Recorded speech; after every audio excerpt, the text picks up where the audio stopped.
सतगुरुदेव रामपाल जी महाराज की जो सत साहिब जय बंदी छोड़ की सभी भक्तों को सत साहिब भक्तों ज्ञान अमर देव स्टनदंत का विषय।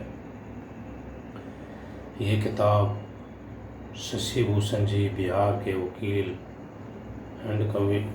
वकील साहब ने फाइल में से ये किताब बनाई है जो गुरु जी के ऊपर आरोप लगे हुए हैं। 429-430 में जो राष्ट्रीय समाज समिति वालों ने इन्होंने उम्र कैद करा दी, यानी कारावास। कारावास का मतलब ये है जिंदगी भर तक वहीं रहेंगे, जेल से बाहर नहीं आएंगे। शशि भूषण जी का नंबर है 9931592093। फ़ोन करके किताब मंगा के और सच्चाई का पता लगा के अपने गुरु जी को जेल से बाहर निकलवाओ। हम इसीलिए वीडियो बनाने लग रहे हैं। गुरु जी ने सत्संगों में यही आदेश दे रखा है कि सच्चाई का तुम्हारे को पता लग जाए तो अपने भाई बहनों को उनको भी जगाना, उनको भी समझाना। आगे के लिए वे मानो या ना मानो वे उनकी मर्जी, लेकिन तुम्हारा फर्ज है सच्चाई का पता लगने के बाद तुम्हारा को सबको सभी भक्तों को समझाने की कोशिश करना, यही तुम्हारा कर्तव्य है। और जो सच्चाई का पता लगने के बाद चुपचाप बैठ जाओगे तो उतने ही गुरु जी के गुरुद्रोही तुम भी हो जाओगे, तुम्हारे ऊपर भी दोष रखा जाएगा। तो भक्तों, हम अपने गुरु जी के दोषी नहीं बनना चाहते। हम तो यही चाहते हैं सभी भक्त भाई अपने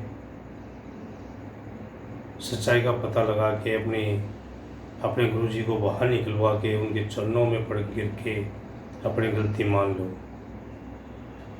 जब भी तुम्हारे को कुछ थोड़ा बहुत पुण्य मिलेगा। तो भक्तों, ये राष्ट्रीय समाज समिति वाले पता नहीं क्या क्या कुकर्म करवाने लग रहे हैं भक्तों पे हैं। बीजेपी में गवाना वहाँ बुलाइए रैली में है।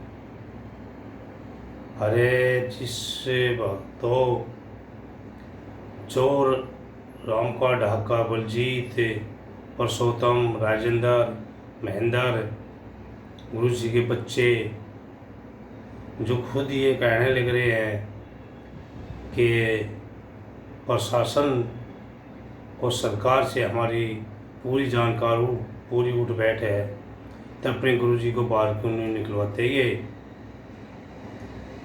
और ये तुम्हारे मुंह से ये अच्छा नहीं लगता कि गुरु जी लीला कर रहे हैं।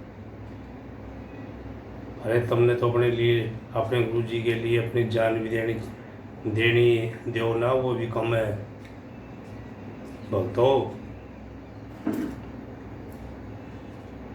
5 महिला एक बच्चे की हत्या हुई बरवाड़ा कांड में, ये लीला है क्या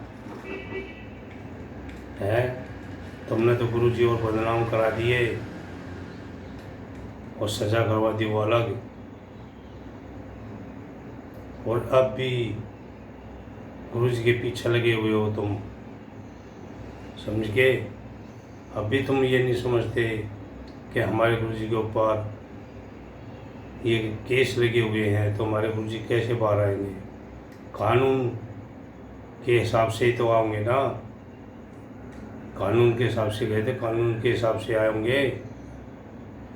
अरे भक्तों, डूब को मर जाओ। जो तुम चाहो ना वो तुम्हारी तमन्ना पूरी ना हुआ है, क्यों नहीं हुआ है कि तुम काल के दूत हो,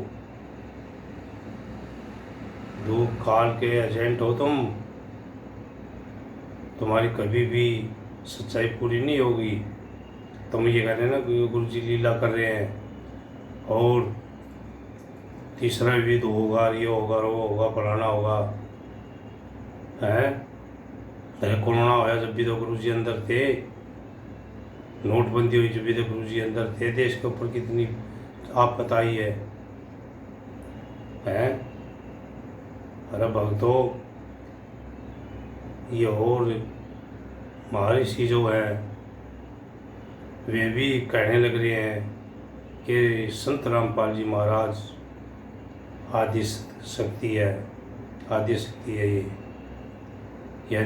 या तो इनके पास कोई शक्ति है या कोई खुद ही ये आदि शक्ति है।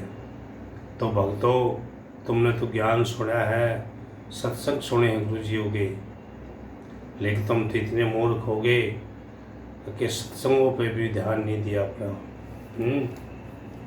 इस किताब में से पढ़ो, ये किताब ले आके पढ़ो, इसमें से मैं बताता हूँ आगे के लिए।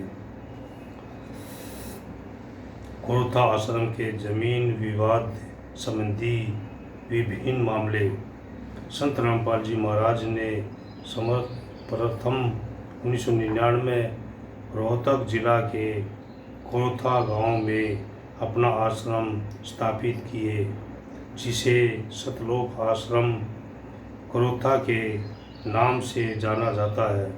इस आश्रम की जमीन गुरु जी का एक भगत अनुयायी राजेंद्र ने अपनी जमीन 3-5 एकड़ भूमि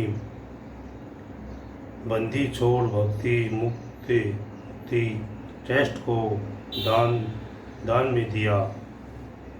इस ट्रस्ट का संचालक सतगुरु रामपाल जी महाराज है।